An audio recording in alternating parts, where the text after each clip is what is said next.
Kape muna tayo. Kape tayo guys. Lang yung tinapay oh. Magkano to han? Ganito kalaki. 5. Diba? 5 pesos lang.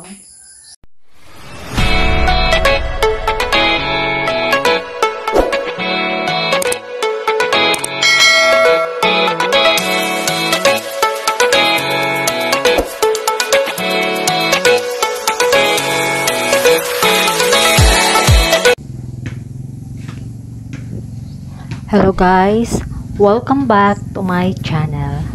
Ang daming bunga guys. Ang tawag niyan dito sa amin sa probinsya ay buungon.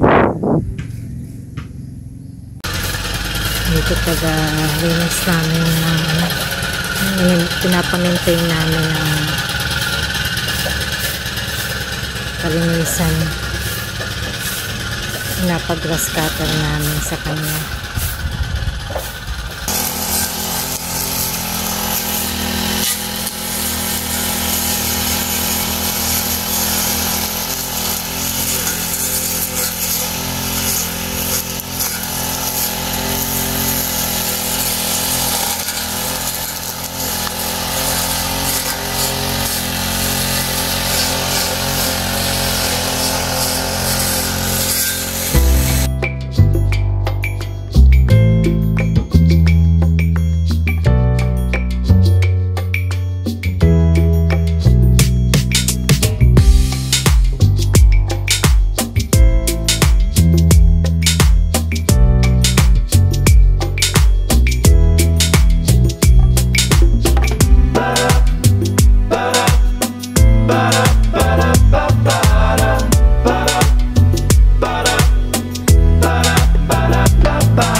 Hapon na guys, about 2 o'clock dito. At ayun, yung mag-ama ko nagsusunog.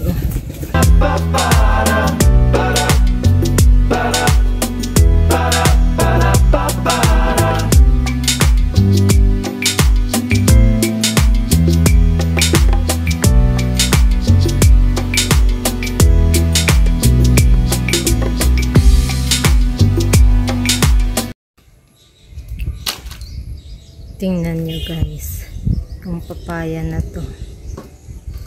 Yung taas, pinakataas niya, halos wala ng dahon, pero ang daming bunga. Tapos papunta sa baba, natugtong siya, may ano dito, yung mga dahon yung nasa parting baba niya. Yan. Panigurado bubunga rin ang mga yan. Taas na niya ganyan, nahinog na diba.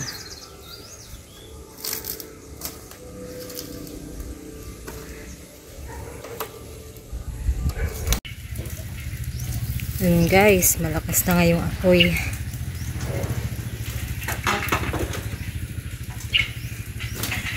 Sinunog lahat yung mga dating kawayan yan dyan.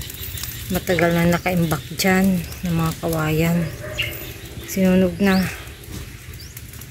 Kasi baka pamahayan pa ng mga ahas. Delikado din.